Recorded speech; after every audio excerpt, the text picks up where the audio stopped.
విషయాన్ని తెలుసుకునే ప్రయత్నం చేద్దాం. Thank you very much doctor Sudhakar Sharma గారు. ప్రస్తుతం మనం ఒకసారి ఒక చిన్న సవరణ కూడా చేయవలసి ఉన్నది. ఇంతకుముందు గతంలో నేను చెప్పినట్టుగా 1080 కోట్ల లీటర్ కేంద్రం మనకు ఇచ్చినది టోటల్గా మనకు అవసరం ఉన్నది. అంటే దానికి సంబంధించింది మన రాష్ట్రానికి మాత్రం 43 crores లీటర్, అంటే రోజువారీగా 5256 కిలోలీటర్ల ఉత్పత్తి మనకు అవసరం ఉన్నది. ఈ అవసరానికి సంబంధించింది 31 సంస్థలు ముందుకు వస్తే 28 సంస్థలకు అనుమతి పొందింది. ఆ 28 సంస్థలు ఈరోజు మన రాష్ట్ర వ్యాప్తంగా, తెలంగాణ రాష్ట్ర వ్యాప్తంగా ఈ చుట్టుపక్కల ప్రాంతాలలో వాళ్ళు తన ఫ్యాక్టరీస్లలో వాళ్ళు నిర్మించబోతున్నారు. ఈ విషయంపై ఒకసారి మనం రామచంద్ర గౌడ్ గారు, కాంగ్రెస్ నాయకులైనటువంటి రామచంద్ర గౌడ్ గారు మనతో ఉన్నారు. సార్, ఇప్పుడు ప్రస్తుతం welcome to the four sides TV. Sir, ఈరోజు ఏదైతే ఇంధనాల ఫ్యాక్టరీకి సంబంధించిన ఇంత పెద్ద నిరసన వ్యక్తం చేయని సమయంలో ఇప్పుడు కాంగ్రెస్ ప్రభుత్వం ఈ విషయంపై మీరు as a spokesperson of Congress మీ వర్షన్ ఏంటి sir? Sir go head sir. అవసరం ఉండే కార్యక్రమం చేసుట్లో తప్పు లేదు, కానీ అక్కడ ఉన్న ప్రాంతం వాసులకు, రైతులకు, రైతు మిత్రులకు, ప్రజా ఉండే వాళ్లకు ఇబ్బంది జరగకుండా ఉంటే బాగుంటుంది. దాన్ని పర్మిషన్ ఇచ్చే ముందు వాళ్ళు అన్ని ఇండస్ట్రీ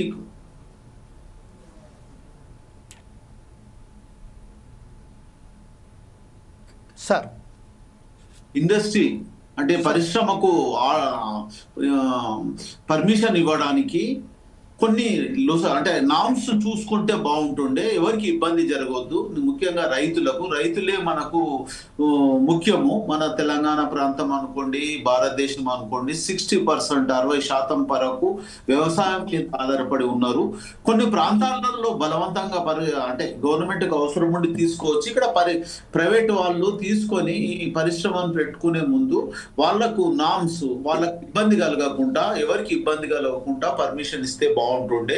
ఈ పర్మిషన్ ఇచ్చినా గానీ రైతులకు కూడా ఇంత సంఘటితంగా రావడానికి, వాళ్ళ ప్రాణానికి వాళ్ళకి ఇబ్బంది ఉన్న ఎవరు వచ్చినా గానీ మనకు నష్టం జరుగుతున్నప్పుడే అన్ని తెగించి వస్తున్నారు.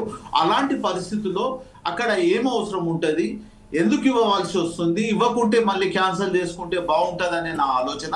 కానీ ఇచ్చినప్పుడు వాళ్ళకు చుట్టుపక్కల ప్రాంతం వాళ్లకు, అక్కడ ఉన్న నివాసితులకు ఇబ్బంది కలగకుండా ఉంటే బాగుంటుంది.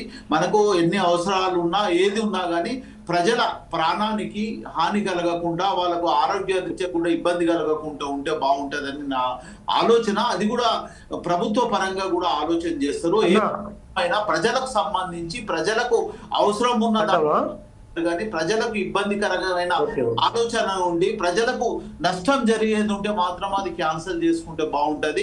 ఆ పర్మిషన్ లాంటిది ఇచ్చే ముందు కూడా ఇవి ఆలోచన చేస్తే బాగుంటది. నిజానికి కూడా ఒక రైతు అన్నిటికీ తెగించి ఇంత ఉద్రిక్తత రావడానికి కారణం అక్కడ జరుగుతున్న సమస్యను బట్టి కూడా ఉన్నది. నిజానికి వాళ్ళకు నష్టం జరిగినప్పుడు అక్కడికి వాళ్ళ అలాంటి పర్మిషన్స్ ఇవ్వకుంటేనే బాగుంటుందని నా ఆలోచన సార్. ఇది రామచంద్ర గౌడ్ గారు ప్రస్తుతం ఏదైతే ఉన్నదో 30 నుండి 40 ఎకరాల భూమి వాళ్ళు అక్కడి నుంచి వెళ్ళి రైతుల వద్ద నుంచి వెళ్ళి 2-3 ఎవరైతే రైతులు ఉన్నారో వారి దగ్గర నుంచి వెళ్ళి కొన్ని తర్వాత ఆ పర్మిషన్ కూడా సెంట్రల్ గవర్నమెంట్ ఇచ్చేసింది. రాష్ట్ర ప్రభుత్వం కూడా దానికి అనుమతి కూడా ఇచ్చింది. ఎన్విరాన్మెంట్ అనుమతి ఉన్నది, పొల్యూషన్ కంట్రోల్ బోర్డ్ అనుమతి ఉన్నది, ప్రతి ఒక్కటి అనుమతులు ఉన్నాయి. అయినప్పటికీ 190 కోట్ల వ్యయంతో, 190 కోట్ల రూపాయల వ్యయంతో ఎవరైతే వేరే వ్యక్తులు ఎప్పుడైతే జూమ్లో ఉన్నారో వాళ్ళు తమ ఫోన్లను మ్యూట్లో పెట్టుకోండి. ఎప్పుడైతే మీకు అవకాశం వస్తుందో అప్పుడు అన్మ్యూట్ చేయాలని నేను విధాపూర్వకంగా వారికి కోరుతున్నాను. అయితే ఇప్పుడు ప్రస్తుతం అయితే 190 కోట్ల రూపాయలతో ఒక కంపెనీ ముందుకు వచ్చిన తర్వాత వారు ఎప్పుడైతే అక్కడ పని ప్రారంభించడానికి పోయినారో ఆ సమయంలోనే 12-11 మంది గ్రామస్తులు, ఎవరైతే గ్రామాలకు సంబంధించిన వ్యక్తులు వచ్చి అక్కడ దాడి చేయడం వరకు, అంటే వేరే పార్టీకి సంబంధించిన వారు ఎప్పుడైతే ఇప్పుడు కాంగ్రెస్ వర్గాలు కానీ పోలీసులు చెప్తున్నారో వేరే పార్టీలకు సంబంధించిన వాళ్ళు ఉసుగొల్పి వాళ్ళని తీసుకొచ్చారని చెప్తున్నారు. అది ఎంతవరకు నిజం?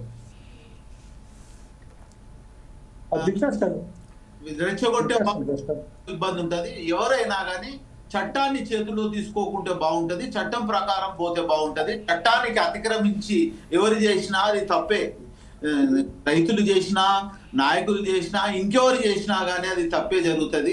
ఇది అన్ని పర్మిషన్స్ ఇచ్చే ముందే అన్ని ఆలోచన చేసి పర్మిషన్ తీసుకుంటే బాగుంటుంది. పర్మిషన్ ఇచ్చిన తర్వాత వాళ్ళకి చట్టపరంగా అన్ని రకాలుగా న్యాయం చేయాల్సిన బాధ్యత కూడా ఉంటది.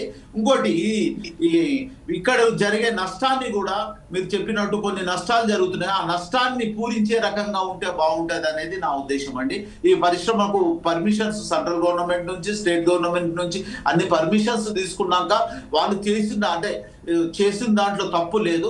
వీళ్ళు కూడా ఎవరు రెచ్చగొట్టి చేస్తుండ్రు అంటే పార్టీలకు అతీతంగా పార్టీలు కూడా దీంట్లో రెచ్చగొడితే వీళ్ళు రైతులు కూడా రెచ్చిపోయి ఈ కార్యక్రమాలు తీసుకుంటే వాళ్ళకే నష్టం జరుగుతుంది. ఎవరైనా చట్టాన్ని తమ లోపల తీసుకోవడం, చట్టాన్ని అతిక్రమించడం అనేది సరైన పద్ధతి కాదని ఈ సందర్భంగా తెలియజేస్తూ దాన్ని పూరించే బాధ్యత కూడా వాళ్ళకు సెటరైట్ చేసి ఎలాంటి ఇబ్బంది లేకుండా చేస్తే బాగుంటది. ఏ ఇండస్ట్రీ చేసినా ఆ లోకల్ ప్రజల అభిప్రాయాలు వాళ్ళకు జరిగే నష్టాన్ని తగ్గించే రకంగా చేస్తే బాగుంటదని సందర్భంగా తెలియజేస్తున్నారండి. ఇదే